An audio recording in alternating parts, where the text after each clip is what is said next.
Well, I think really I always wanted to be an engineer. I was one of those kids that used to take my toys apart, could never quite get them back together again, but I was fascinated by figuring out how all these things worked. And then, I suppose back in 1978, my dad, he bought an Apple II computer. He gave it to me and said, figure out how to program this thing and automate my business. And I remember playing with this machine, and I figured out somehow how to program. And I just remember thinking, how could you ever get bored of a computer? It can be anything that you want it to be. And of course I got into computing, and then I got into the whole Silicon Valley thing as well. I used to suck up everything I could over there. Stephen Jobs and Wozniak were my heroes. I used to subscribe to computer magazines like Byte and Dr. Dobbs' Journal of Computer Calisthenics, whatever that means. But no, I was just a junkie for it all. And lo and behold, I wanted to be a sort of run a tech startup just as soon as I could. By the early 80s, my dad's business was beginning to struggle, and I kind of played safe. So I went off to university and I studied computer systems, and my dad sort of carried on. By this stage he had actually started a computer company as well as his travel business, but we kind of went our separate ways, and I got more and more into the scientific aspects of computing. So I guess after I graduated I went and joined, it was BAE Systems to begin with, very large company, and I joined their central R&D labs. And it was amazing. I was working on missile guidance systems. I did 5 years at British Aerospace, and I think I'd kind of learned what I needed to know.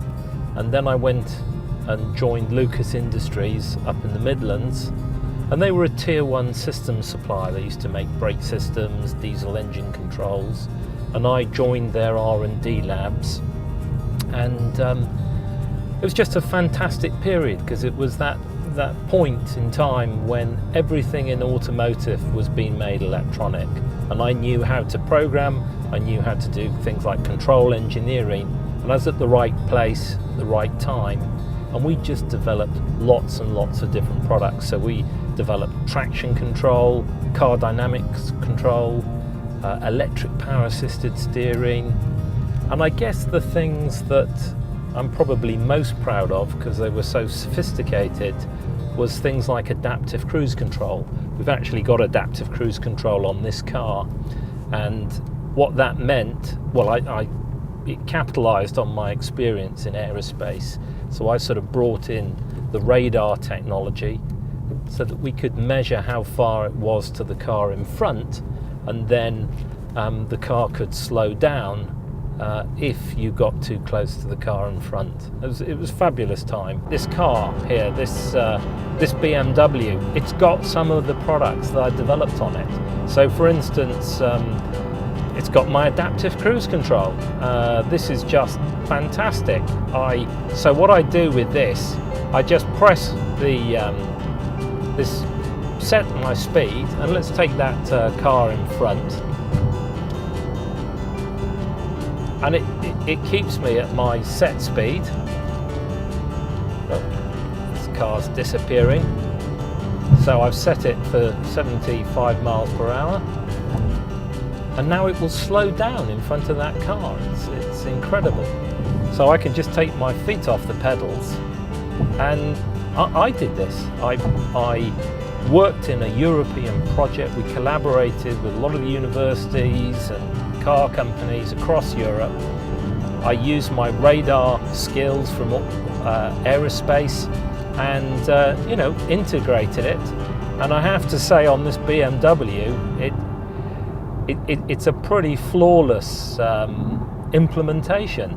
I remember when I used to take this out in the 90s, and it was much more nerve-wracking, wondering, is it going to react, is it going to react? But it's great, you can change the time interval. I can it'll now bunch up a little bit with the car in front. Oh, it's absolutely incredible. And of course, if you do get too close, whether it's on or not, it will do an emergency stop. So it's got collision avoidance. And then another innovation, which is quite fun, is it measures where the lane markings are. So if I try and cross the lane without indicating, you can just feel it. It imitates the rumble strip warning. And of course, if you indicate, you don't get that. So you get this haptic feedback in the steering wheel that tells you you're leaving your lane. So it stops you from going asleep, for instance. So it's quite fantastic. It's kind of obvious about the technology development aspect, creating new innovations in the product. But what isn't so obvious is learning who is the right market for the right product. So you've almost got to learn two things at once. You've got to learn what's the right market niche, and then what's the right feature set in the product for that market niche. And of course, you're trying to find a situation where you find a market niche who've just got to have that combination of features, but then as soon as they have started to understand it, they kind of tell other people, and then it spreads from one niche to another and eventually takes over a whole market. But it's just as important learning the customer element as it is trying to develop the technology. I always had this hankering for creating my own startup. It never really went away, and I suppose if I hadn't had so much fun developing all these new products, I never would have thought about it. I used to look for customer problems, and our customers were the big car companies, BMW, Mercedes, Jaguar cars, Ford, Renault, and what we would do, I would look for a problem, and then with some very modest funding, I would sort of propose a solution. I would get the customer hooked. To begin with, they thought it was rubbish, but then I'd take it back and show a slight improvement. And with that engagement came commitment from the customer, and then with that commitment came my own company prepared to invest in it for production purposes. I mean, the car company would often pay for a prototype, but they wouldn't pay for your whole development. And with the money from a prototype, I would gear that up with grant funding. And then when we would be getting into sort of mainstream development to turn it into an automotive product, my own company would pay for that. But if we didn't have the customer pulling right at the start, we'd never have got funding. Although as I said, I had this hankering for creating a startup, in some ways I was like a sort of technopreneur or an intrapreneur rather than an entrepreneur. So I was working within a company, I was playing the system, I was getting funding from outside, I was getting funding from inside. We had our own engineering teams. We were putting it all together and then seeing products coming through the pipeline. By the late 90s, with globalization, we kept merging with companies, buying companies, being bought by companies. And gradually what would happening is you'd end up with too many R&D labs. So what would happen is they'd get closed down. And I guess I got a bit tired of closing down R&D labs rather than actually developing new products. So I kind of felt it was time to move on. So I moved on and I went into a different industry. This was now by about 2000. It was the peak of the dot-com boom, and I moved into the financial industry, and I joined a company called Delarue, who made banknotes and ATMs and cash machines.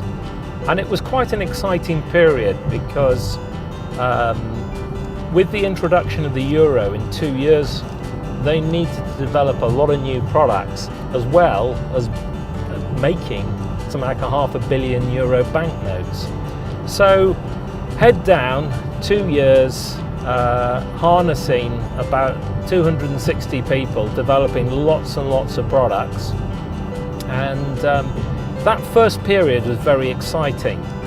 But then really, as soon as we launched all our machines and banknotes, it was a bit like Y2K. The industry kind of went through a euro hangover. The banks had overstocked on all of De La Rue's equipment and they weren't buying anything.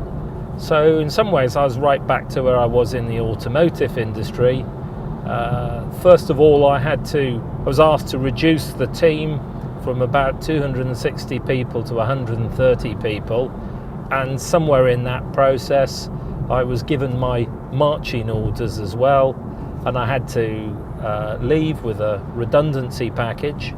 And yeah, it was a bit of a crisis, really. I guess I'd been working in large companies in research and development for about 22 years. I was a little bit institutionalized. I mean, it was really a fantastic opportunity to go and scratch that itch and to create my own startup, although I wasn't absolutely sure what I was going to do in the first instance. Although I had a generous payout, it wasn't really enough to start a business. It was enough to keep our family going for about 6 months.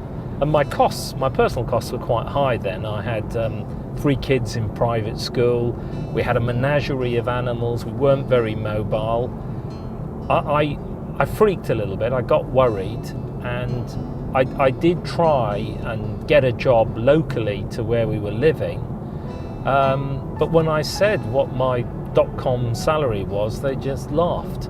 So instead, I thought, well, you know, the easiest thing to get into is probably consulting. People say to you, you know, well, who do you work for? And you feel so on your own. I work for myself, you know, you can just feel them saying, you know, loser. But it was interesting because what I did was I wanted to consult in the area of new product development, and I knew the customers I understood best were large companies, so I had to get back there.